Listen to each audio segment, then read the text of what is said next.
Morning friends. Human digestive system క్లాస్లో part 2కి మీ అందరికీ స్వాగతం. ఈరోజు గతంలో ఏం చెప్పామంటే, లాస్ట్ వీడియోలో ఏం చెప్పామంటే, హ్యూమన్ డైజెస్టివ్ సిస్టంలో ఫస్ట్ అయినటువంటి మౌత్ అండ్ బకల్ క్యావిటీ అనే పార్ట్స్ని మనం ఆల్రెడీ ఎక్స్ప్లెయిన్ చేయడం జరిగింది. మౌత్లో భాగంగా బకల్ క్యావిటీలో ఉన్నటువంటి వేరే వేరే పార్ట్స్ గురించి కూడా మనం మాట్లాడుకున్నాం. ఇప్పుడు నెక్స్ట్ అయినటువంటి ఈసోఫాగస్ ఆర్ ఫుడ్ పైప్ గురించి మనం ఒకసారి మాట్లాడుకుందాం. Food pipe or the swallowed food passes into the food pipe or oesophagus. అంటే మనం స్వాలోయింగ్ అంటే మింగడం మన ఆహారాన్ని మింగుతూ ఉంటాం. ఆ మింగుతున్నప్పుడు మన సాధారణంగా ఆ ఆహారం అనేది ఒక పైప్లో వెళ్తూ ఉంటుంది. ఇప్పుడు చూడండి, ఇక్కడ మీకు కనిపిస్తూ ఉంటుంది, ఇది ఈ పైప్ అనమాట. ఈ పైప్ని ఫుడ్ పైప్ లేదా ఈసోఫాగస్ అని పిలుస్తారు. ఈసోఫాగస్ అని పిలుస్తారు. ఈ ఈసోఫాగస్ అనే దాని లోపలికి ఆహారం వెళ్ళి oral cavity leads to the pharynx which serves as a common passage for food and air. ఇక్కడ మనం గుర్తుంచుకోవాల్సిన ప్రధాన పాయింట్ ఏంటంటే, ఇంతకుముందు క్లాస్లో మనం ఒక పాయింట్ చెప్పుకున్నాం, ఏంటి, బకిల్ క్యావిటీ గురించి. బకిల్ క్యావిటీ నుంచి ఆహారం ఫారింగ్స్లోకి వస్తుంది. ఫారింగ్స్ అంటే గొంతు భాగాన్ని ఫారింగ్స్ అని పిలుస్తారు. గ్రసని అంటారు తెలుగులో. ఫారింగ్స్ అంటే గ్రసని అని పిలుస్తారు. ఈ గ్రసని భాగానికి ఉన్నటువంటి స్పెషాలిటీ ఏంటంటే, ఇది డైజెస్టివ్ సిస్టమ్కి అండ్ రెస్పిరేటరీ సిస్టమ్కి రెండింటిని కలుపుతున్నటువంటి భాగం అనమాట. ఒకవైపు డైజెస్టివ్ సిస్టమ్ అంటే జీర్ణ వ్యవస్థని, శ్వాస వ్యవస్థని కలుపుతున్నటువంటి భాగం ఏది అంటే ఫారింగ్స్ లేదా గ్రసని. ఈ పాయింట్ మీరు గుర్తుంచుకోవాలి. అలాగే the oesophagus and the trachea or this is also called as wind pipe. The trachea open to the pharynx, opening of wind pipe. ఈ ఈసోఫాగస్, ట్రాకియా రెండు కూడా ఈ ఫారింగ్స్లోకి తెరుచుకొని ఉంటాయి అన్నమాట. ఈసోఫాగస్ అంటే ఆహార నాళం, అంటే ఆహారం ప్రయాణం చేసేటువంటి మార్గమైనటువంటి ఈసోఫాగస్, అలాగే గాలి ప్రయాణం చేసేటటువంటి ట్రాకియా, ఈ రెండు కూడా మన గ్రసని లేదా గొంతు భాగంలోకి తెరుచుకుని ఉంటాయి. అందువలన ఇది ఒకవైపు జీర్ణ వ్యవస్థని, మరోవైపు శ్వాస వ్యవస్థని కూడా కలుపుతున్నటువంటి భాగం ఏది అంటే గ్రసని అని మనం చెప్పుకోవచ్చు అనమాట. అలాగే ఏ కార్టిలేజియస్ ఫ్లాప్ కాల్డ్ ఎపిగ్లాటిస్.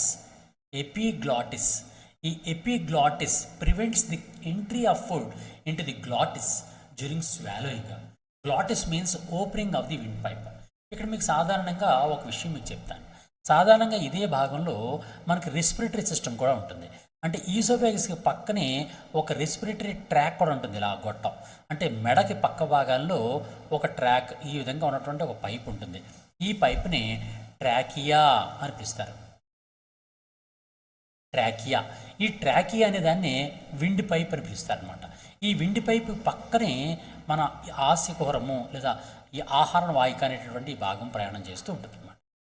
ఇప్పుడు ఈ రెండు కలిసి ఇక్కడ ఉన్నటువంటి గ్రసంలోకి తెరుచుకున్నాయి కదండి. ఇక్కడ ఎపిగ్లాటిస్ అనే ఒక భాగం ఉంటుందండి. ఈ ఎపిగ్లాటిస్ అనేటటువంటి ఒక భాగం ఉంటుంది. ఆ భాగాన్ని ఏమంటారంటే ఎపిగ్లాటిస్ లేదా కొండ నాలుక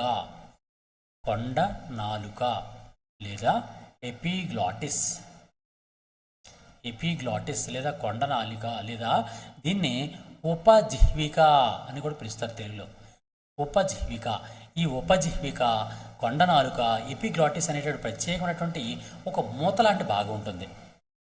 ఈ మూత లాంటి భాగం ఏం చేస్తూ ఉంటుందంటే, మన ఆహారం తింటున్నప్పుడు, మన భోజనం మింగుతున్నప్పుడు, స్వాలోయింగ్ చేస్తున్నప్పుడు ఈ ట్రాకియా ఉంది కదండి, ఆ ట్రాకియా ఇక్కడ ఉంది కదండి, ఈ ట్రాకియా లోపలికి ఆహారం వెళ్ళిపోకుండా ఇది ప్రివెంట్ చేస్తూ ఉంటుంది, ఒక మూతలా పనిచేస్తూ ఉంటుంది అనమాట. కేవలం ఆహార వాహికలోకి మాత్రమే ఆహారం వెళ్ళేటట్టుగా ఈ వాయునాళానికి పై భాగంలో ఇది ఒక మూతలా పనిచేస్తూ ఉంటుంది. దాంతో ఆహారం అనేది వాయునాళంలోకి వెళ్లకుండా కాపాడుతూ ఉంటుంది అనమాట. అటువంటి భాగాన్ని ఎపిగ్లాటిస్ లేదా కొండనాలుక లేదా ఉపజీవిక అని పిలుస్తారనమాట. ఓకే, ఈ పాయింట్ మీరు జాగ్రత్తగా గుర్తుంచుకోండి. నెక్స్ట్ ఏంటంటే, the gastro oesophageal sphincter controls the passes of the food into the stomach. ఇక్కడ ఏంటంటే, స్టమక్కి లోపలికి ఆహారం వెళ్ళేటప్పుడు ఒక స్ప్లింక్టర్ ఉంటుంది, అంటే ఒక కండరం ఉంటుంది అనమాట. ఆ కండరాన్ని ఏమంటారంటే గ్యాస్ట్రో ఈసోఫేజియల్ స్ప్లింక్టర్ అంటారు. అది ఎక్కడ ఉంటుందంటే, ఇప్పుడు ఆహారవాహిక ఉంది కదండి, ఇది ఆహారవాహిక. ఈ ఆహారవాహిక అండ్ జీర్ణాశయం కలుస్తున్న దగ్గర ఈ ప్రదేశంలో ఉంటుందన్నమాట. ఈ ప్రదేశంలో గ్యాస్ట్రో ఈసోఫేజియల్ స్ప్లింక్టర్ అనేది ఉంటుంది. దీనివలన ఆహారం అనేది స్టమక్లోకి, ఈసోఫేగస్ నుంచి స్టమక్లోకి ప్రయాణం చేస్తూ ఉంటుందన్నమాట. నెక్స్ట్ ఇప్పుడు మనం స్టమక్ గురించి మాట్లాడుకుందాం. ఓన్లీ స్టమక్ అంటే జీర్ణాశయము. ఈ జీర్ణాశయం అనేది సాధారణంగా ఎలా ఉంటుందనంటే ప్రధానంగా 3 భాగాలుగా ఉంటుంది. ఈ 3 భాగాలు ఏంటంటే జీర్ణాశయం మొత్తాన్ని 3 భాగాలు చేస్తుంటారు. ముందున్నటువంటి దాన్ని ఫండిక్ జీర్ణాశయము అంటారు, లేదా ఫండస్ అంటారు, ఫండిక్ జీర్ణాశయము. అలాగే ఈ మధ్యలో ఉండే భాగాన్ని కార్డియాక్ జీర్ణాశయము అంటారు, కార్డియాక్ జీర్ణాశయము. ఈ చిట్ట చివరి ఉన్నటువంటి దాన్ని ఏమంటారంటే పైలోరిక్ జీర్ణాశయము అంటారు, పైలోరిక్ జీర్ణాశయము. ఈ విధంగా the stomach is divide into 3 parts. The first one is fundic stomach, cardiac stomach and pyloric stomach. అంటే స్టార్టింగ్లో ఉన్నదాన్ని ఫండిక్ అంటారు, మధ్యలో ఉన్నదాన్ని కార్డియాక్ అంటారు, చిట్ట చివరి ఉన్నదాన్ని పైలోరిక్ అని పిలుస్తారు అనమాట. ఈ విధంగా 3 భాగాలుగా ఉంటుంది. అంతేకాకుండా the inner lining of the stomach secretes mucus, hydrochloric acid and digestive juices. సాధారణంగా ఈ జీర్ణాశయం ఉంది కదండి, జీర్ణాశయం లేదా స్టమక్, ఈ స్టమక్కి వాల్ ఉంటుంది, వాల్ కుడ్యం. ఇప్పుడు ఈ వాల్ని ఈ ముక్కను కట్ చేసి చూసాం అనుకోండి, ఈ ముక్కను కట్ చేసి చూస్తే ఎలా ఉంటుందని అంటే ఇది సాధారణంగా పై భాగంలో ఇలా మ్యూకస్ లేయర్ ఉంటుంది, దాని భాగంలో కింద భాగంలో మస్క్యులర్ లేయర్ ఉంటుంది, నెక్స్ట్ ఇంకొక మస్క్యులర్ లేయర్ ఉంటుంది, కిందన సన్నగా ఉన్నటువంటి ఒక లేయర్ ఉంటుంది. దీన్ని ఏమంటారంటే సిరోసా లేయర్ అంటారు అనమాట. ఒక సిరోసా లేయర్ ఉంటుంది. ఇది సిరోసా లేయర్ అనే ఒక లేయర్ ఉంటుంది. దీనిలో మస్క్యులర్ లేయర్ ఉంటుంది, ఇది కూడా మస్క్యులర్ లేయర్ ఉంటుంది. పైన దాన్ని ఏమంటారంటే మ్యూకస్ లేయర్ అంటారు. నిజానికి ఇదంతా వివరించుకోవచ్చు, కానీ అంత డెప్త్ అవసరం లేదనే ఉద్దేశంతో నేను వివరించట్లేదు. ఇక్కడ ఉన్నటువంటి పై భాగాన్ని ఏమంటారంటే ఫస్ట్ ఉన్నటువంటి లేయర్ని మ్యూకస్ లేయర్ లేదా శ్లేష్మస్తరము అంటారు అన్నమాట. శ్లేష్మస్తరము అంటారు. దాని కింద ఇంకో లేయర్ ఉంటుంది, ఈ లేయర్. ఈ లేయర్ ఏమంటారంటే సబ్ మ్యూకస్ లేయర్ అంటారు, సబ్ మ్యూకస్ లేయర్ లేదా అధశ్లేష్మస్తరము అంటారు, అధశ్లేష్మస్తరం. ఈ అధశ్లేష్మస్తరంలో కొన్ని చిన్నవిగా ఉన్నటువంటి కొన్ని గ్లాండ్స్ ఉంటాయండి, గ్రంథులు ఉంటాయి. ఈ గ్రంథులు ఏమంటారంటే గ్యాస్ట్రిక్ గ్లాండ్స్ అంటారు, గ్యాస్ట్రిక్ గ్లాండ్స్ అని అంటారు. Numerous number of gastric glands are there. అంటే ఈ గ్యాస్ట్రిక్ గ్లాండ్స్ అనేవి విపరీతంగా ఉంటాయి, బోల్డని ఉంటాయి. అంటే ఈ జీర్ణాశయం యొక్క కుడ్యం గోడ అంతట్లో కూడా అనేకమైన గ్యాస్ట్రిక్ గ్లాండ్స్ ఉంటాయి. ఆ గ్యాస్ట్రిక్ గ్లాండ్ నుంచి వచ్చేటటువంటి సెక్రిషన్ ఏమంటారంటే గ్యాస్ట్రిక్ జ్యూస్ అంటారు, గ్యాస్ట్రిక్ జ్యూస్. తెలుగులో ఏమంటారంటే గ్యాస్ట్రిక్ గ్లాండ్స్ని జఠర గ్రంథులు అంటారు, జఠర గ్రంథులు. ఈ జఠర గ్రంథుల నుంచి సెక్రెట్ చేయబడేటటువంటి స్రావాన్ని ఏమంటారంటే జఠర రసము అంటారు, జఠర రసం. ఈ విధంగా జఠర గ్రంథుల నుంచి జఠర రసం సెక్రెట్ అవుతూ ఉంటుంది అన్నమాట. ఈ జఠర రసంలో ప్రధానంగా ఉన్నటువంటి ఒక పదార్థం ఏంటి అంటే హైడ్రోక్లోరిక్ యాసిడ్, హెచ్సిఎల్ అంటే హైడ్రోక్లోరిక్ యాసిడ్. అలాగే ఇంకోటి కూడా ఉంటుంది, దాని పేరు ఏం పేరంటే ప్రోరెనిన్ అనేటటువంటి ఒక ఎంజైమ్ ఉంటుంది. అలాగే ఇంకోటి ఉంటుంది, దాని పేరు ఏం పేరంటే ప్రత్యేకంగా హెచ్సిఎల్ ఒకటి అండ్ ప్రోరెనిన్ ఒకటి. కొన్ని గ్యాస్ట్రిక్ జ్యూసెస్ సాధారణంగా ఇక్కడ మనకు కనిపిస్తుంటాయి. దీని గురించి మళ్ళీ ఎక్స్ప్లెయిన్ చేస్తాను, ఒక్కొక్క దాని గురించి వివరించిన తర్వాత మీకు ఎక్స్ప్లెయిన్ చేస్తాను. సాధారణంగా దీనిలో హైడ్రోక్లోరిక్ యాసిడ్ ఉంది కదండి, హైడ్రోక్లోరిక్ యాసిడ్ అనేది ఎవరు సెక్రెట్ చేస్తారు? గ్యాస్ట్రిక్ జ్యూస్లో హైడ్రోక్లోరిక్ యాసిడ్ ఉంటుంది. ఈ హైడ్రోక్లోరిక్ యాసిడ్ అనేది సాధారణంగా ఏంటి ఉంటుంది అని అంటే హైడ్రోక్లోరిక్ యాసిడ్ అనేది ఒక యాసిడ్, ఆమ్లం అన్నమాట.